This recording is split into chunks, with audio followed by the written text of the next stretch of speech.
अहम बनाने के लिए ये तीनों वंदे भारत एक्सप्रेस जिन्हें आज फ्लैग ऑफ किया गया है, ये पहली जो वंदे भारत ट्रेन है बेलगावी से क्रांतिवीर संगेली रायण बेंगलुरु के बीच चलेगी। अब इसमें होगा ये कि वो बेंगलुरु, तुमकुरू, हासन, चिकमंगलुरु, चित्रदुर्ग, दावणगेरे, तमाम जो ज़िले हैं उनके बीच तेज़ रफ्तार के साथ जो है वो दौड़ेगी।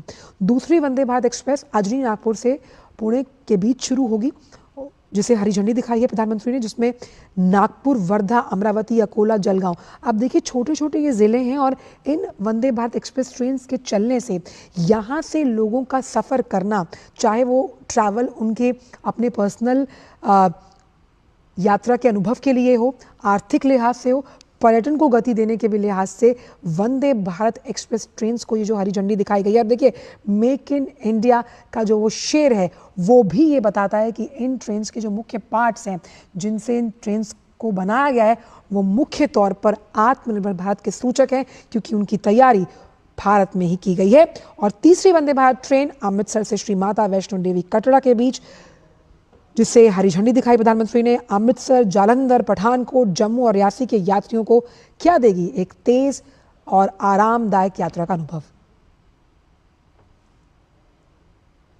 अभिषेक सिंह जुड़ गए। अभिषेक, रेल यात्रा का ऐतिहासिक अनुभव और यहाँ पर जो तस्वीरें हम दिखा रहे हैं, प्रधानमंत्री खुद रेल के अंदर मौजूद है, वहाँ पर जो बच्चे मौजूद हैं उनके अनुभवों को सुनते हुए नजर आ रहे हैं। गति एक अच्छे अनुभव के लिहाज से आज का दिन अहम मान सकते हैं। बिल्कुल आंचल, देखिए काफी आप इसे महत्वपूर्ण कह सकते हैं, ऐतिहासिक दिन कह सकते हैं, न सिर्फ देश के लिए, खास तौर पे कर्नाटक के लिए, क्योंकि आज कर्नाटक को जो है वो 11वीं वंदे भारत की सौगात मिली है प्रधानमंत्री नरेंद्र मोदी के द्वारा। और ये 11वीं वंदे भारत है जो कि बेंगलुरु से बेलगावी यानी कि औद्योगिक क्षेत्रों को जोड़ेगी। काफी बड़ा एक इम्पोर्टेंस है इन दोनों शहरों का, क्योंकि बेंगलोर को आप जानते हैं आईटी सिटी के नाम पे जाना जाता है और बेलगावी का जो इलाका है वो औद्योगिक क्षेत्र है। तो ऐसे में काफी बहुत प्रतीक्षित भी कह सकते हैं इसे कि वंदे भारत को लेकर के लोगों को उम्मीद थी कि प्रधानमंत्री इसकी शुरुआत करेंगे, और वो दिन है जिस दिन प्रधानमंत्री ने इसकी शुरुआत की। इसके साथ साथ रूट से भी प्रधानमंत्री ने फ्लैग ऑफ किया वीडियो कॉन्फ्रेंसिंग बेंगलुरु के इसी स्टेशन के, जो कि दो यानी कि माता वैष्णो देवी कटरा से लेकर के गोल्डन टेम्पल यानी कि अमृतसर के बीच में चलेगी, उसकी भी शुरुआत प्रधानमंत्री ने की। और ये दोनों जगहों के बीच में अगर आप देखेंगे कि जो श्रद्धालु है उनका काफी फ्लो होता है, फुटफॉल इन दोनों जगह पे काफी ज्यादा है, इन दोनों जगह पहुंचने वाले लोग काफी ज्यादा है। तो एक लोगों को के लिए बहुत बड़ी राहत है, खासकर उन लोगों के लिए जो धार्मिक जो आस्था को लेकर के इन जगहों पे जाते हैं, उनके लिए एक बहुत बड़ी अच्छी विश्व स्तरीय सेवा उन्हें मिला। और तीसरा जो लाइन है यानी कि नागपुर महाराष्ट्र के अजनी स्टेशन से लेकर के पुणे के बीच में, दो शहरों को कनेक्ट करता हुआ अजनी और पुणे दोनों ही काफी इंपॉर्टेंट शहर हैं, और इनके बीच में जो थी वो भी कम समय में।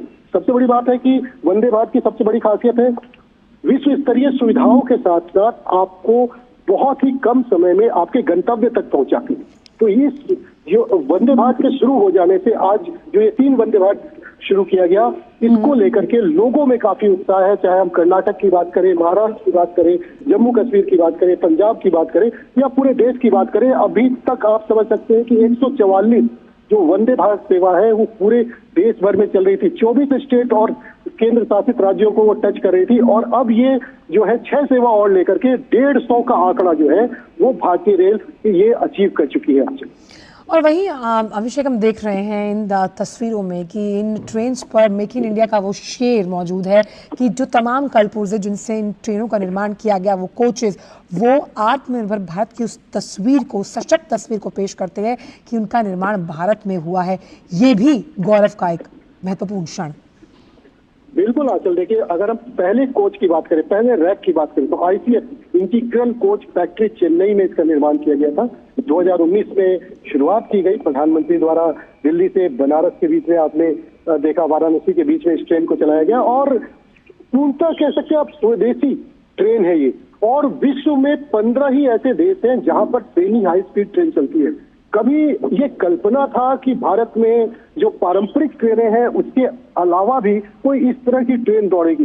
बेहद ही खूबसूरत लुक, इसका डिजाइन देखिए, सब कुछ जो है इंडिजीनियस है। इसको पूरा जो तैयार किया गया है, इसको तैयार इस तरीके से तैयार किया है। जो इसमें सुरक्षा प्रणाली है, इसके अंदर तमाम जो एडजस्टेबल सीट है, 180 डिग्री तक घूमने वाले रोटेटिंग सीट्स है, बड़े बड़े विंडोज है, इसके अंदर सीसीटीवी है, स्लाइडिंग डोर्स आप देख सकते हैं।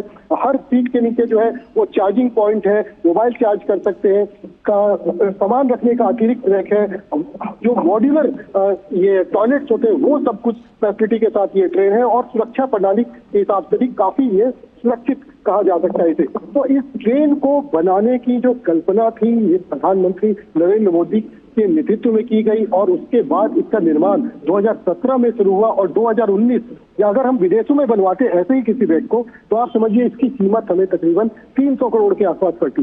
लेकिन यही जब देश के अंदर बना तो इसके सिर्फ पहला रैक जो है उसके सिर्फ 100 करोड़ में उसे तैयार किया गया और आने वाले समय में इसका जो कॉस्टिंग है वो और भी कम होता जा रहा है।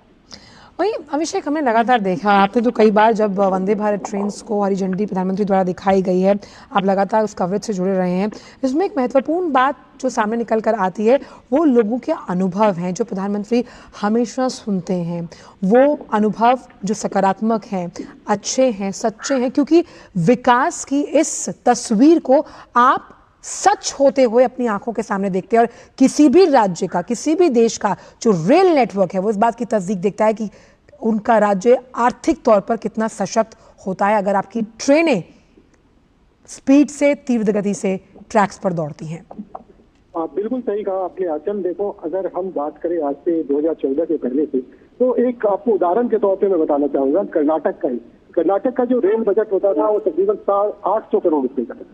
आज का रेल बजट क्या है? 8000 करोड़ रुपए से ज्यादा का कर्नाटक का रेल बजट है। आप समझ सकते हैं कि रेलवे किस तरीके से जो है कायाकल्प कर रहा है, चीजों की कायाकल्प कर रहा है। चाहे मेंटेनेंस की बात करें, 100% इलेक्ट्रिफिकेशन की बात करें, हम नई ट्रेनों की बात करें, ट्रैक मेंटेनेंस की बात करें, या फिर स्टेशनों के मॉडर्नाइजेशन की बात करें, अमृत ट्रेन की शुरुआत हो, तमाम जो भारतीय रेलवे को कैसे पारंपरिक लीक से हटा करके वर्ल्ड क्लास बनाया जाए। न सिर्फ ट्रेनें बल्कि स्टेशन भी, स्टेशन के आसपास की जगहों पर आपने गांधीनगर रेलवे स्टेशन देखा, आपने बड़े बड़े और भी स्टेशन देखे, कैसे उनका जो है पुनर्विकास किया गया, उसको किस तरीके से नए तरीके से बनाया गया। 5 स्टार होटल तक जो है अब रेलवे स्टेशन के ऊपर बने आपको नजर आते हैं। तो ये एक कुछ बड़े बदलाव हैं जो कि आप दशकों तक नहीं देख पाए, लेकिन एक दशक के अंदर आपने बहुत कुछ बदलते देखा।